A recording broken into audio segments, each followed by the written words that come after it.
Bom, já que nós temos tempo, hoje eu posso contar a história de uma maneira que não seja muito resumida, mas acontece que eu entrei no MBL logo que o movimento foi fundado. Lá no fim de 2014, depois que a Dilma ganhou a eleição, que estava todo mundo louco, estava todo mundo em pânico, achando que o país ia acabar, ia virar um verdadeiro inferno, começaram a convocar as manifestações. E aí me chamaram junto com mais uma galera do EPL aqui de Minas Gerais. O EPL era o extinto Estudantes pela Liberdade, que hoje virou um think tank aí, SFL, que não faz mais porra nenhuma. Mas, aliás, pode falar palavrão nessa live aí ou a gente evita? Pode. Então, beleza, Pode falar. Eu vou tentar manter aí o mínimo decoro, com certeza. Mas o que acontece é que me convidaram, né? O Kim, acho que o Renan, eles me convidaram para fazer manifestação aqui em BH. E como é que foi esse convite? Oi, Ivan, vimos que você é legal, eles ligaram, né? Faz uma manifestação aí, como? Se vira. Era desse jeito. Não tinha diretriz para fazer nada, não tinha identidade visual, então as primeiras manifestações do Quantos anos MBL... tu tinha na época? Era do fim de 2014. Quantos anos eu tinha no fim de 2014? Ele não sabe a idade. Eu não sei. 19 anos. De acordo com minha namorada, uns 19 anos. Ela é mais esperta de conta do que eu. Uns 18, 19 anos. Aí, eu e o pessoal, a gente fez a primeira manifestação. Fomos atrás de dinheiro para o carro de som. Fomos atrás de dinheiro para fazer a panfletagem. Porque primeiro precisava conseguir o dinheiro. Depois distribuir panfleto para ter a manifestação, para as pessoas ficarem sabendo. E foi um sacrifício tremendo. Eu gastei horas e horas na rua distribuindo panfleto, indo atrás de doação. Foi terrível. Mas talvez seja interessante saber como que eu cheguei a conhecer o pessoal do MBL antes disso. Foi numa viagem que eu fiz para São Paulo. Antes eu conhecia o Kim por grupo do Facebook, a página Liberalismo da Zoeira, que ele tocava no Face. E aí um dia eu fui para São Paulo numa conferência do Instituto Mises, né? Na época que todo mundo do movimento liberal, conservador e etc. era amigo e convivia. Né? Época boa, né, gente? Época boa aí com a turma do Instituto Mises, o pessoal que estava tentando criar o Partido Novo. O partido nem existia na época. Estavam tentando criar, pedindo assinatura. E a gente, saía para almoçar junto, ia comer ceviche no intervalo da conferência do IMB. Era fantástico. Super divertido. Aí depois isso tudo acabou, né? Só que naquela ocasião eu acabei conhecendo o Kim e acabei conhecendo, acho que foi o Alexandre, se não me engano, o Alexandre e o Pedro, não tenho certeza quem estava junto com o Paulo Batista. Vocês lembram do Paulo Batista? Sim. Sim, o raio privatizador.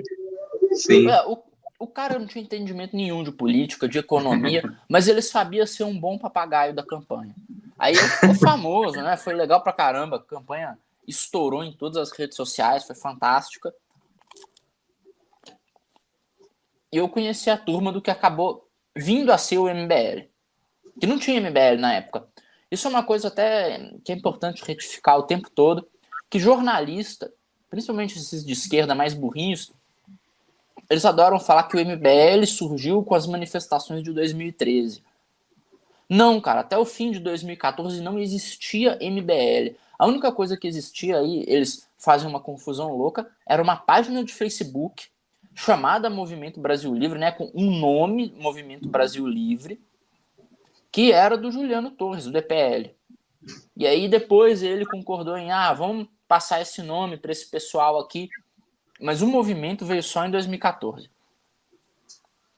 É importante deixar isso aí claro. E foi, de maneira não tão resumida, assim que eu entrei no MBL e comecei a fazer manifestação, participei do acampamento em Brasília, já saí na mão com tanto comunista, assim, histórias que a gente nem pode contar ao vivo e umas outras mais leves que a gente pode contar. Só uma pergunta. Como é que era o nome da página do Facebook que antes era, que depois virou a ser o MBL? Olha, minha memória é falha nisso, mas era alguma coisa tipo Brasil Livre. O nome Brasil Livre era o nome de página de Facebook. Sim. Tinha a página do Movimento Brasil Livre, mas tinha outro grupo que administrava. Sim, não tinha nada de movimento, era só um nome, sabe? Um nome, uma página no Face, postando alguns conteúdos. Mas um movimento político que é uma organização de pessoas. em torno de um objetivo, com coordenação, com identidade visual padronizada, com método de atuação padronizada, militância, abertura de núcleo. Isso é o que caracteriza um movimento. Isso não existia. Começou no fim de 2014. Assim, e falar que começou no fim de 2014 é até meio picareta, porque não havia coordenação direito nenhuma. Era feito nas coxas. Falava, faz a manifestação aí, dá seu jeito, vai, faz lá.